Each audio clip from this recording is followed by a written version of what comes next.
So hello everyone. Lovely to be back in action after about a month or so break from this. So for anyone who hasn't come across me before or anything like that, my name is Rowan Smith. I am the owner of Summit Strength, which is an online personal training service specifically about training for hiking. So essentially, I come on once a month.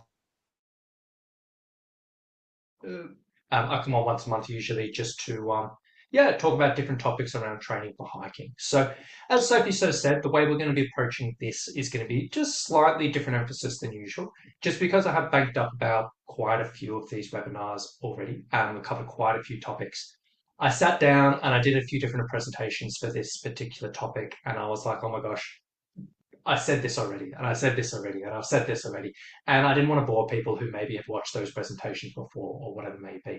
So today is going to be a little bit more of a Q&A focus, plus I'm going to be sharing a bunch of resources around different topics. So how I'm going to be approaching this today, I'm going to do a really quick overview of just the very basics that we just want to keep top of mind when we're thinking about a level 5 trip. We're going to talk through a few specific things that people run into or often ask about, and a few specific things that people often get tripped up with. For a lot of the stuff I'm talking about, I'm going to give quick, sharp points on it, but then I do have resources that are much more in depth on each of these topics. So if people go into the chat of this particular Zoom, and it should pop up down the bottom. I've shared a little Google document, which basically has the links for all the stuff I'm going to be talking about today. So what I'd recommend is as we're going through, everyone just goes in, grabs that Google document, just makes a copy of it. That way you'll just have access to that if you want to reference anything after this or whatever it may be. And then on top of that, what I want you to do is if you do have any specific questions about your training, any specific concern about your particular trip as it relates to how can I get ready for this, or I'm a little bit worried about that, or whatever it may be, what I'd like you to do is just plug it in the chat, and then I can do mostly a bit of Q&A as we get through it. So I'll probably do about 15 minutes going through my usual presentation style stuff, but it's going to be a little bit more interactive today. So fire away in the chat, and I'll just pick that up as we get into it all. So with that being said, let me share my screen. I'll pull up my brief presentation and we will work through things.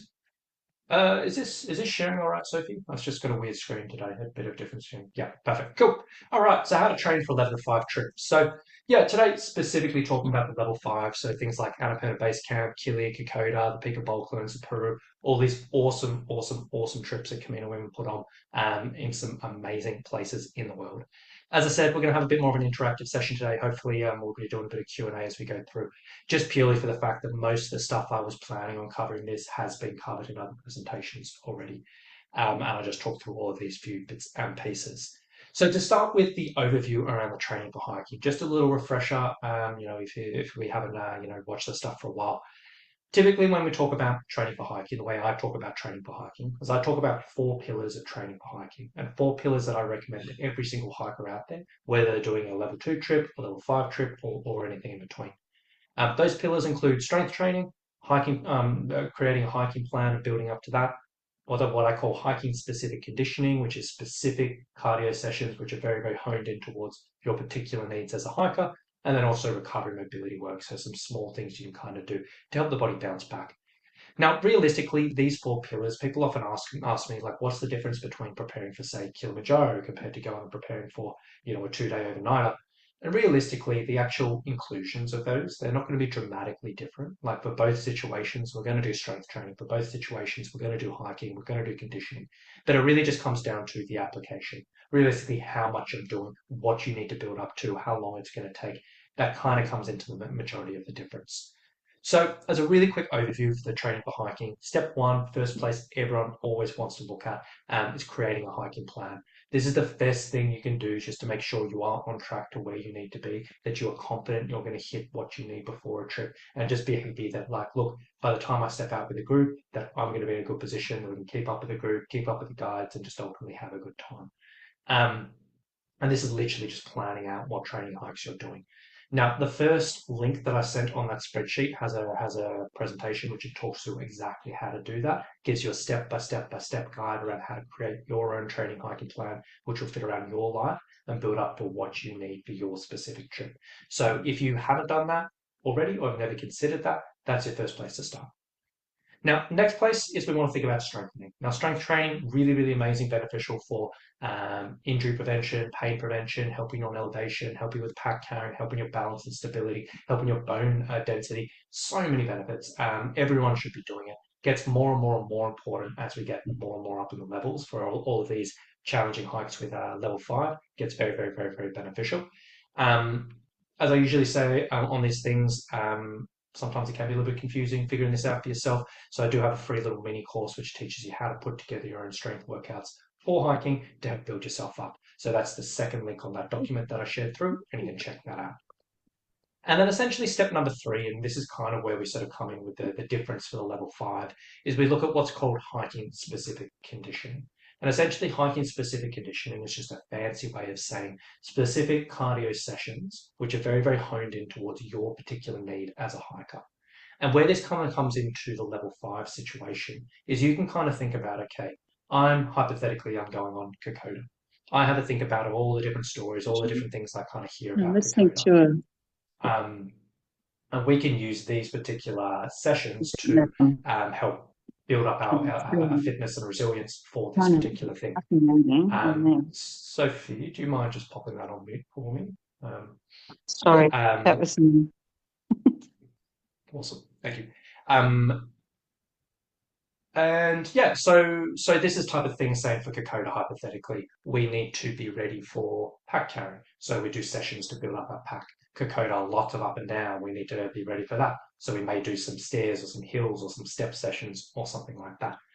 For Kokoda, we need to be ready for river crossings. So we may, actually go down to a local trail, which is in the middle of nowhere, but maybe we'll just spend half an hour just going back and forth on a river. Or maybe it's going to be a bit drier and we're expecting some drier river crossings. Maybe I'll go down to a local beach and just walk around the headlands or whatever it may be. So these are specific things we can kind of fill those gaps of like we're a little bit nervous about preparation. We can kind of slip into this. Um, this is type of like it's very, very similar for a lot of trips because we think about Annapurna, we think about Kilimanjaro, we think about Kokoda. As much as they're in very, very different parts of the world, they're all going to require long days on your feet. They're all going to require a day pack in a Camino Women situation. They're all going to require um, going up and down hills or mountains in this respect. So there's a lot of stuff which um, there's a lot of stuff which what's going on here? I'm getting something weird on the screen. But anyway, I don't know what's happening. That's very odd. But yeah, so simple things you can look at sort of things. As I said, pack carrying, we can do some loaded pack walks. Lots of up and downs. We can do stair hill climbing sessions or step sessions. For rock scrambling, we can do like river crossings, whatever it may be. We just have to think about these things and pop it in. Now, for now, as I'm talking through this, what I want you to have a think about, everyone listening to this, is if you do have specific concerns, if you're thinking about this, you're like, oh my gosh, I'm thinking about my Balkans trip, and I've heard I have to deal with this, I have to deal with this, I have to deal with this, and I don't actually know how I could get ready for that, or I'm not sure how I can prepare for a hill session if where I live in, in like, middle of Tamworth and it's completely flat, or whatever it may be, pop it in the chat and we can talk about it as we go through. Um, and in general rule of thumb, this type of stuff, if you're looking at training, we start off with easier sessions, slowly build into longer sessions. So hypothetically, 12-week program, we may do 4 weeks of pack walking, 4 weeks of stair climbing, 4 weeks of stair climbing with a pack. You can see like the logical progressions, just slightly easier, slightly harder, slightly harder. General rule of thumb. Again, a lot of this is covered in some of the resources we sent through before, but that gives you some ideas. Now, a few specific issues and concerns we often see about when it comes down to these level 5 trips. Um, high altitude, I think 4 of the 5 ones I listed before, maybe 3 of the 5 or 3 of the 6, whatever, are up at high altitude. Um, a few little simple tips on this. People often ask, hey, in Australia, how do I get ready for this type of thing? How do I get ready for high altitude? There isn't any fancy way. There isn't any fancy, special thing or whatever it may be. It realistically comes down to lots and lots and lots of lower intensity, steady state cardio in the sense of doing lots of hiking, lots of walking, lots of pack walking, lots of stair hill climbing, lots of riding your bike. This type of stuff will create certain adaptations in your body, which will benefit you up at high altitude. It doesn't directly to reduce the risk of altitude sickness, but it will help you feel much more comfortable up there. So that's first and foremost. Number 2, a really simple practice to learn and practice when you're at home is practicing abdominal breathing. So if you ever done Pilates or yoga or whatever it may be, you may have come across this before. Abdominal breathing essentially just means, as opposed to breathing in our chest and our shoulders and breathing up high, which isn't super, I guess, efficient, but breathing a little bit deeper, using our diaphragm a little bit more. And as we're breathing, just feeling the belly come in and out as we're breathing. It's a very, very simple thing, but it can be very, very simple to practice at home during your hiking. And then when you're actually up in the mountains, it can be a very, very useful technique just to help things be a bit calmer, be a bit steadier as you go through. And then always a good idea with your high altitude stuff, get your iron levels checked. Low iron can be a little bit, make things a little bit more tricky for altitude adventures.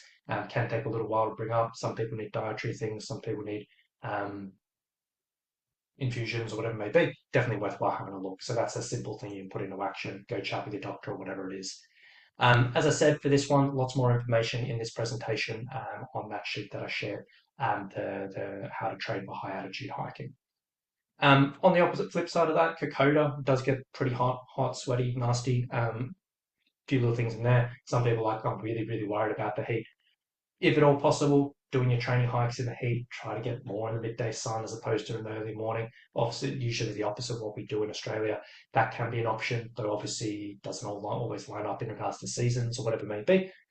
If you can't get out for some hot weather hiking, a little bit of sauna time can be useful. It's not so much a case of you going and exercising in the sauna or spending hours and hours and hours, but even getting out past your local gym, going and spending a few times a week in the sauna just in the last 2 or 3 weeks before you head away can sometimes just give the body a little bit of an advantage stepping into a hot environment, and that can be useful. And electrolytes in every single trip, electrolytes are valuable, but for anything hot when we're sweating, electrolytes absolute must. Again, those are just quick tips. We go into much more detail in this presentation here, how to train for hot weather hiking. So if you're going on Kokoda, definitely recommend checking that one out. Next up, rougher terrain. A lot of people are like, hey, I'm a little bit worried about like stepping and steps, and like Peru has a lot of that, I'm pretty sure. Maybe the Balkans as well. Um, just simply just doing some basic training, getting strong, doing some stair and hill sessions can definitely work.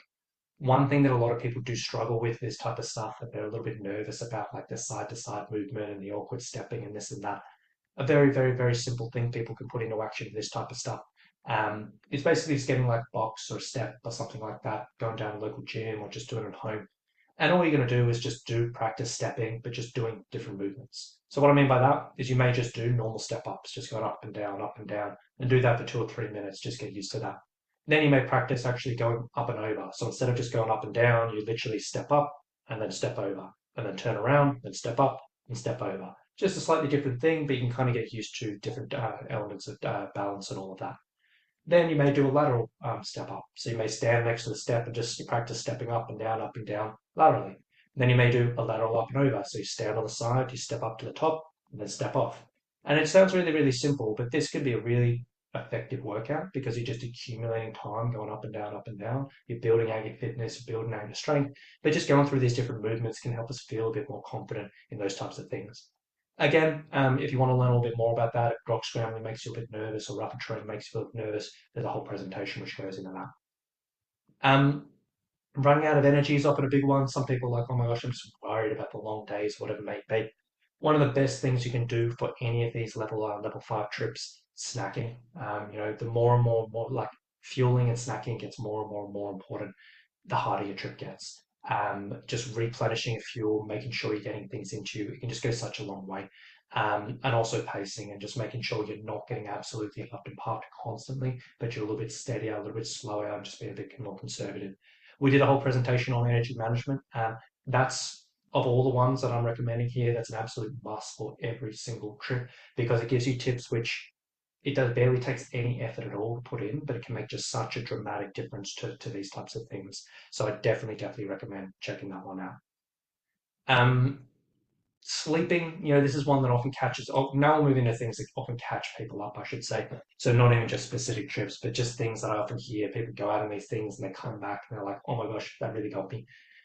Sleep is a big one because quite often people are going on these things where we're sleeping in tents, we're sleeping in tea houses, we're sleeping in whatever it may be, we're a bit out of environment, we're using equipment that we're not used to, and sometimes if we're just in one new thing with our sleep and we're just dealing with cold and we're not used to that, that can be bad enough. But then we put in like dealing with something that, a sleeping bag we're not used to and a different environment that we're used to, whatever it may be.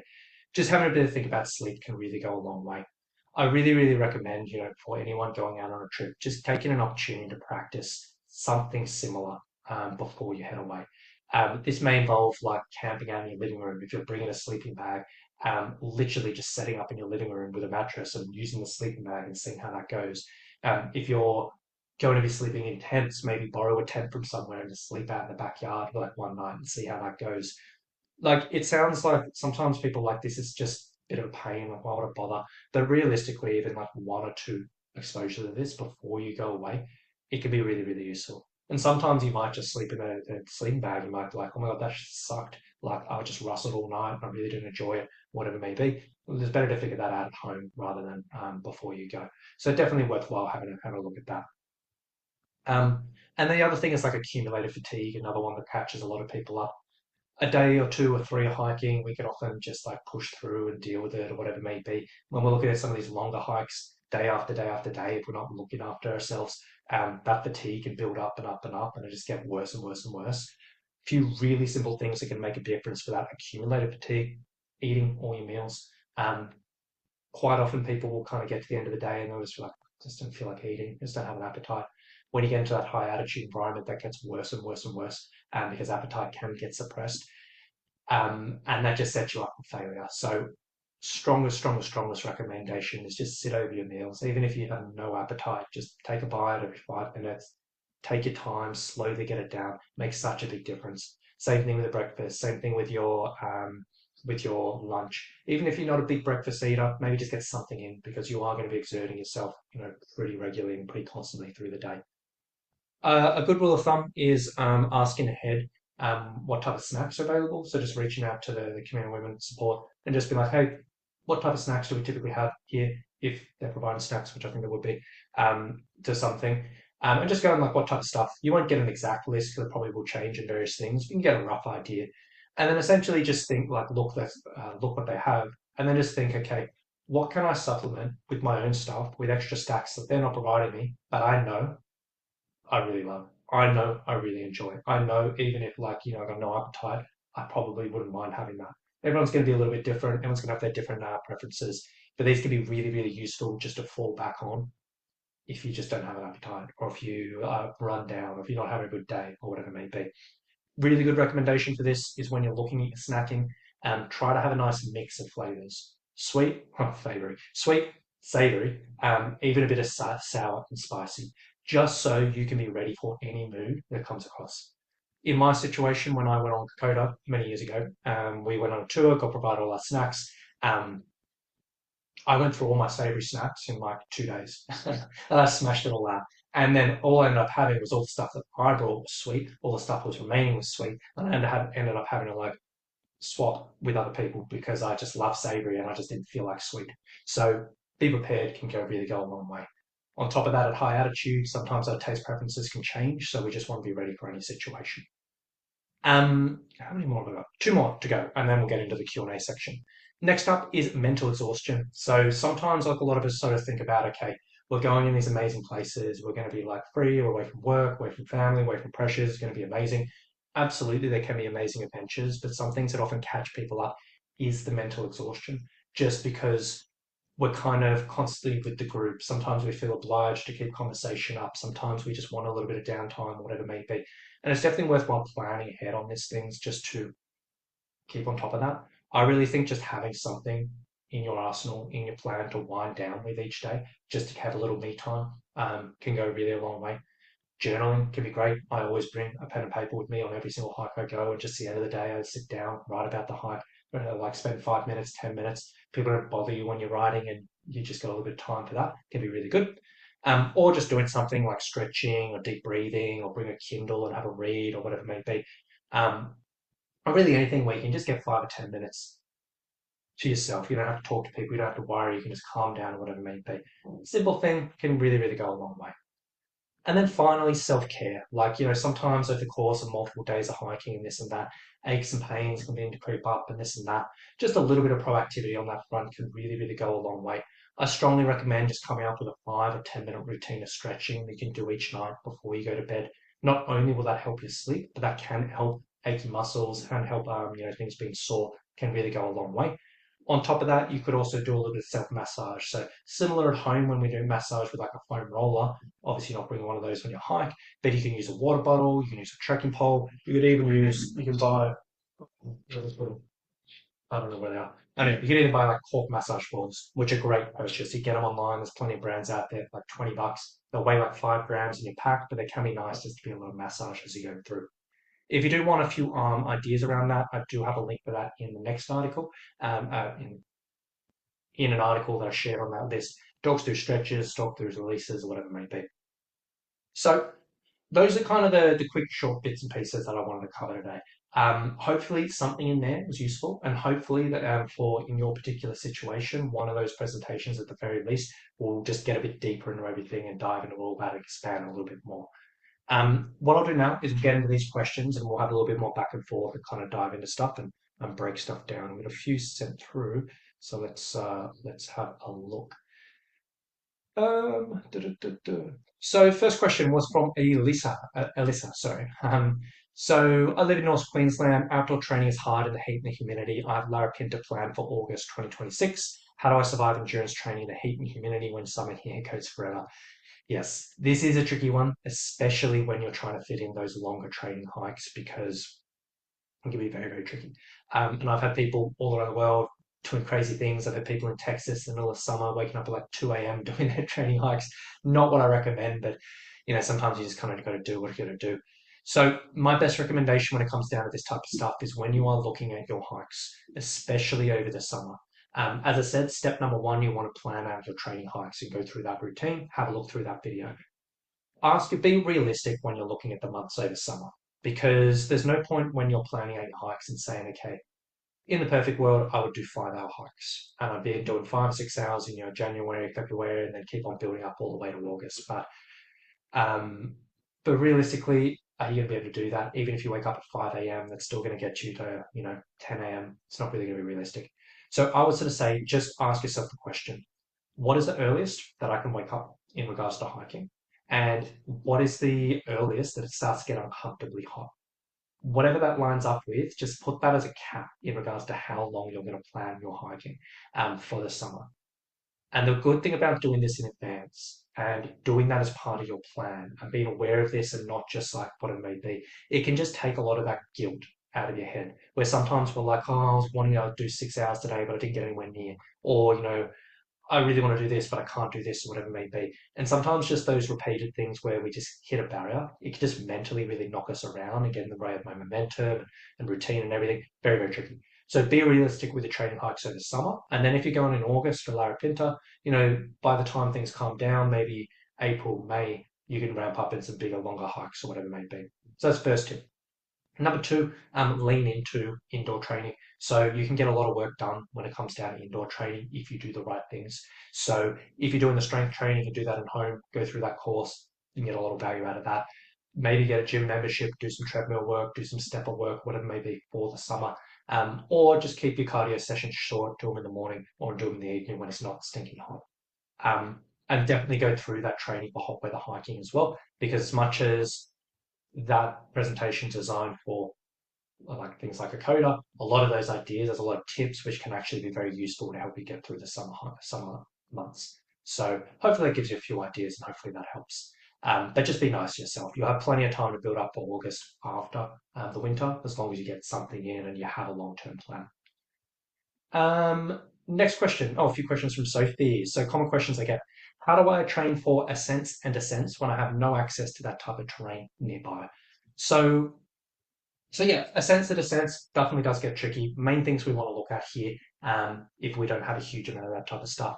Number one, make sure you are doing strength training and make sure you're doing structured strength training. In the sense, if you build up strength and endurance in certain areas, it can go a long, long way to supporting that, and it will definitely go a long way to reducing aches and pains creeping up. So if you haven't gone through that course, go through the course, put that into action. Very much help. Beyond that, then we want to think about for elevation, what do we realistically have access to? We may not have access to mountains. Some people might have access to hills, or maybe you can go to a local set of stairs, go up and down a local hill, go up and down and do a session like that. That can work pretty well. If you don't have access to hills, maybe a set of stairs. Maybe you can go to a local sports stadium or a local apartment block or whatever it may be, and go up and down that. Even like a shopping mall, I've had people do it before. I've had them in like a fire escape at certain works if they give you access to that. I've seen people do that, and that can be quite beneficial. Or worst case scenario is just go online or go to Kmart and buy like an adjustable aerobic step. So you know those like old school step aerobics, like we can buy those steps very, very cheap these days. They used to cost quite a bit, but now you can get them for like 20 bucks. And you can just do step sessions on those. Very, very simple, where you may just have a step which isn't super high, spend 4 minutes just stepping up and down, up and down, up and down, a steady pace, have a little rest, do that a bunch of times. And then week by week by week, you can add a little bit of pack weight. It isn't exactly the same as going down hills, but it's pretty close. And I've had a lot of people do that, and it works really well. And then with your hiking, just go out and hike. Don't worry about up and down. Just fit in what you can. Put those three things together: strength training, some type of elevation, and just hiking in any way, shape, or any way, shape you can. Really does go a long way. Um, Next up is high altitude. So yeah, we talked about long, slow, steady cardio, definitely very beneficial. We talked about abdominal breathing, definitely very, very beneficial. Talked about getting your iron tested, very beneficial. The other stuff that I would sort of recommend here is just probably the best thing that I can recommend beyond that, which can is accessible to a lot of people, and it does make a bit of a difference is essentially with those types of elevation sessions I mentioned before, stairs, hills, steps, whatever you have access to, practicing just alternating between going quicker and going slower. And what I mean by that is when we're up at high altitude, our breathing obviously gets a little bit more challenged, a little bit difficult, it gets quicker and quicker and quicker. And it's very, very easy for that breathing to get really huffy and puffy and kind of get out of control. So number one of the best things we can do for high altitude is actually teaching yourself to maintain a bit of a slower, steadier pace when we're climbing up hills. And it is a skill, does it take a while to develop. So when you're doing stairs or hills, practice climbing up at a pace where you can constantly breathe in and out through your nose. Or if your nose is a bit stuffed up, just a pace where you can constantly carry a conversation without getting too upped and puffed. That's your starting point. That'll go a long, long way. Um, Once you've got your handle on that, and you're like, I can actually climb up and down, this is pretty good, then you can start mixing in quicker speeds. And essentially what I mean by that is you may have a hill which takes you a few minutes to climb up. First time you climb it up, very, very steady state, nice control with that nose breathing. Go down the bottom, next time you climb it up, really, really push the pace. Get yourself really out of breath and really, really push the pace. Then go back down the bottom and then go at that slow and steady pace again and alternate between the two. And the idea behind this, specifically for high altitude, is this will actually teach you hey, if my breathing does get a bit out of control, a bit up and puffed, I can actually bring it down a little bit more. I feel comfortable bringing it down, altering my pace, this and that. So simply just doing that alternating fast, slow, fast, slow, fast, slow can be really useful. And there's a bunch more high altitude tips in that presentation. And then how many months shall I start my training for a level? I would usually say bare minimum 12 weeks. Usually anywhere from six months to 12 weeks is a good measure. If you're a little bit nervous about it, anything longer, that 12 weeks is a bare minimum.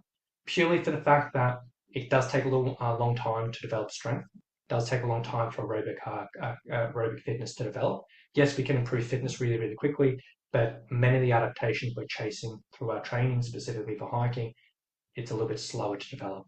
On top of that, the worst thing we can do when it comes down to hikers is just ramp up our hiking and ramp up our pack weight too quick, too soon. That is the number one mistake I see from people when they just do too much too soon and they end up picking up things like plantar fasciitis or shin splints or knee pain, whatever it may be.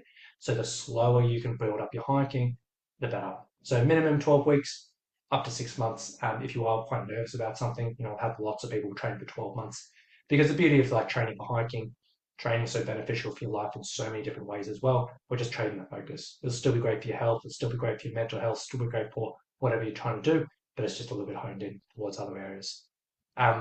So moving on. What's everyone's preferred hiking snacks? I love lollies, soy crisps, nut mix. Yeah, so many different ideas there. So Maryland, peanut butter and bananas, nuts and dried fruit. Cheryl, bananas and oranges. Gale, chili noodles, always nice. Um, yeah, when it comes down to snacking, if we want to get like technical on this, really good thing to aim for our snacks is when we're thinking about snacking for hiking, is essentially what we want to aim for. For the most part, it doesn't have to be everything, but we want to think about high carbohydrate foods that are relatively low fat relatively low fiber, and relatively low protein. Now, that may seem a little bit backwards to a lot of people because typically day to day, when we're working in an office, whatever it may be, we're told to do the opposite. We're told to have something high fiber, we're told to have something high protein. And that's good for us when we're living day to day because it kind of keeps us fuller for longer, stops us getting really snacky, it stops us overindulging. That's kind of good. When we're hiking, we kind of want the opposite because when we're hiking, carbohydrates, we're using a lot of carbohydrates and we want to replenish that to best fuel us. The protein, the fat, the fiber, what happens with them is that basically slows down the digestion, meaning sometimes the food can sit in the gut a little bit longer, it can make us a little bit uncomfortable or whatever it may be. So essentially what we're aiming for when we're snacking, high carbohydrates that are really easy to digest so we can get that energy which we're going to use while we're exercising. And then for our meals, we have something that's a little bit more holistic. So we have a more well-rounded meal there. So when I'm talking about this type of situation, it might be something like dried fruit, simple example, breakfast cereals, simple example, things like crackers or pretzels, or people in short hikes bring like pie clicks or pancakes or white wraps or whatever it may be. That stuff's really, really good because it's just easy to kind of raise on, snap on, and it'll just continually give us plenty of time, plenty easy to access energy. Um, So, Sophie, have you tried Kokoda? What was your experience like? Yeah, so I did Kokoda with my now wife a few years ago. It's funny enough, I was cleaning out my office because we got a baby on the way and it's turning into a baby room. And I was pulling out all these books and I pulled out her training journal or her journal that she had on Kokoda. And it's funny enough, I opened it up and like the first thing was on, I don't know what day it was. I shouldn't be reading a journal, but I didn't know what it was. And she sort of said, literally, this is the hardest thing I've ever done in my life. Every part of my body is sore and this and that. And we'd done a bunch of training leading up, and I was like, oh my gosh, I didn't realize you were having such a hard time. But no, we had an awesome time. It was definitely harder than we expected, just purely for the fact that we did a lot of training, did a lot of preparation, this and that. But just for the fact that it was just, there's no flat ground. It was just constantly up, constantly down. And it was a very big mental battle on that because we just kind of wanted a bit of a rest. And yeah, it was tough. But yeah, awesome, beautiful trail, really interesting history. Like really hits pretty close to home. But yeah, very very awesome. So anyone heading to Kokoda, yeah, you got some awesome times ahead. Um, Jail. So I'm doing ABC in March. Do you have a suggested packing list? I will pass that on to Sophie. So maybe reach out to the Camino crew, and they'll be able to sort you out on the gear side of things, Gail. Um, and yeah, they'll be able to sort you out. Wendy, water jogging, walking is a good option if it's too hot outside. Yeah, absolutely. That could be a really, really good idea for just like temperature regulation. Obviously, like you have to, if you're doing it like uncovered, you have to be aware of getting still sunburn or anything like that. But that can be a really good option. Just getting exposure to moving and walking, yeah, it can be a really nice way to complement things. Candice, yeah, your gym has a stair climb machine. Those things are great. The only reason I didn't recommend Stairmaster, Step Machine, or whatever it may be, they could be really, really, really, really good. Only bad thing about them is they don't have any downward portion. Stairs and hills naturally do, which is great. The step that I mentioned, up and down on the step, kind of does. It's not exactly the same. It's not the same thing, but it does give us a little bit of impact. So I quite like that just as an option if you don't have any other options. But yeah, I have a lot of my hikers using the stair machine. So I would sort of say if you're using the stair machine, absolutely go right ahead, but just complement it somewhere with some natural downhill, or if not, just with a little bit of that stepping, and it can be a nice complement. Um, my question. I just climbed Mount Kersini. I'm not sure how to say that. Day one, 2,000 meter ascent. Day two, 5,000. Will I be able to complete a great hike like Mount Kilimanjaro? So yeah, it's definitely kind of a step up in regards to like in regards to altitude because Kilimanjaro is just like way, way, way higher. And Kersini, let me just look this up so I don't say something wrong. Bear with me.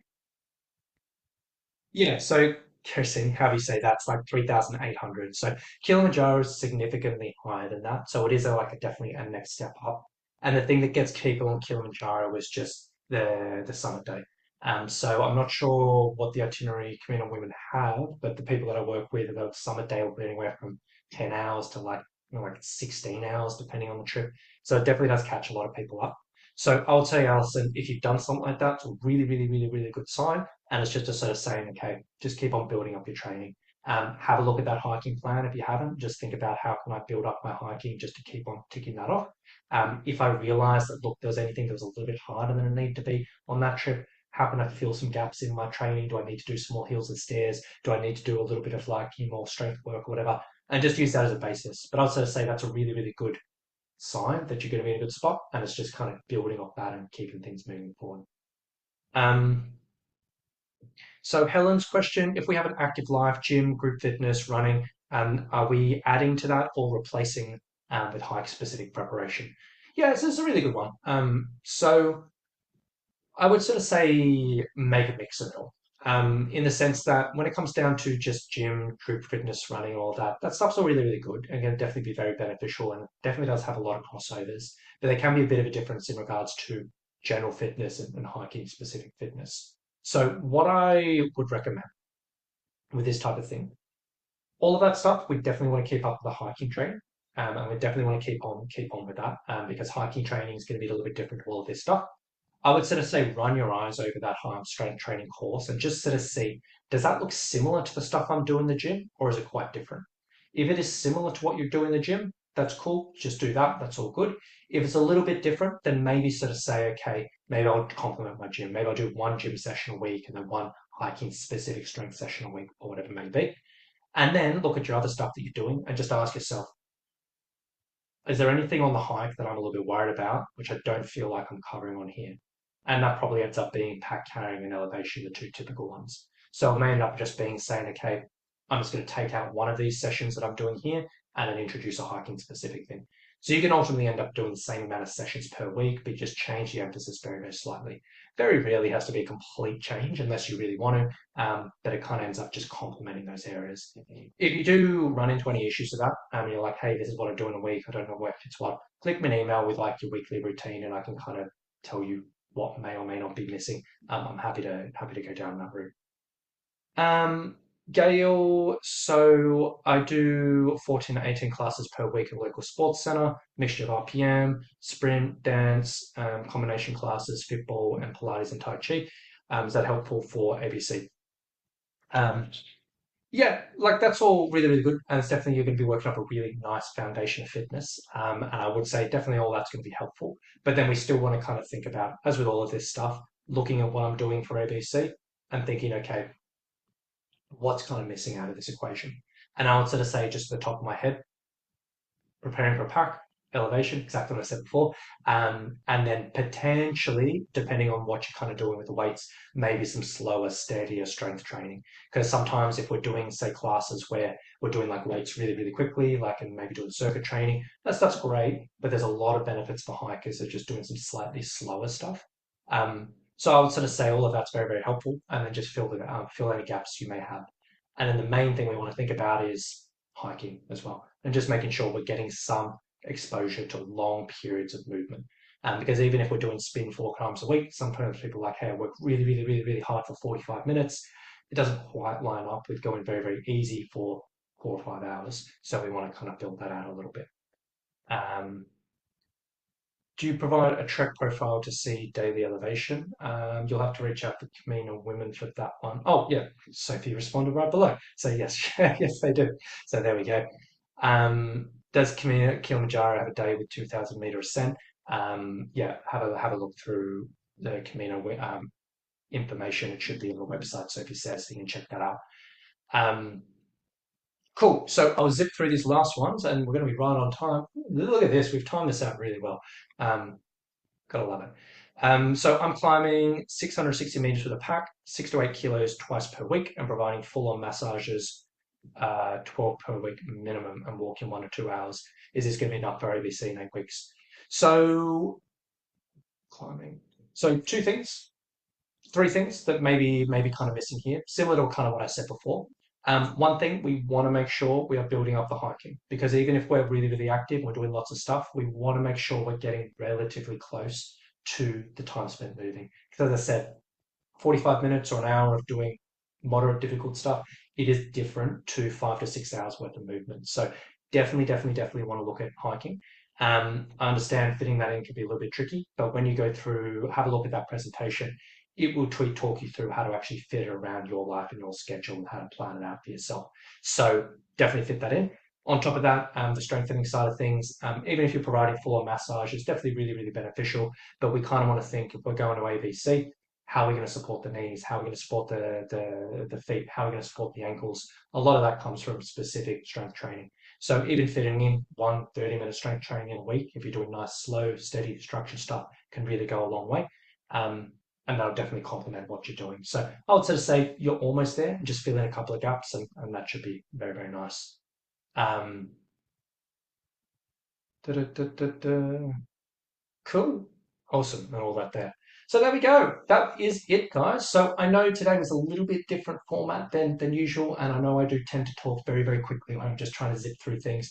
So I will sort of say if anyone does have any follow-up questions from this, say there was a topic you didn't get to answer, I have resources on every topic imaginable.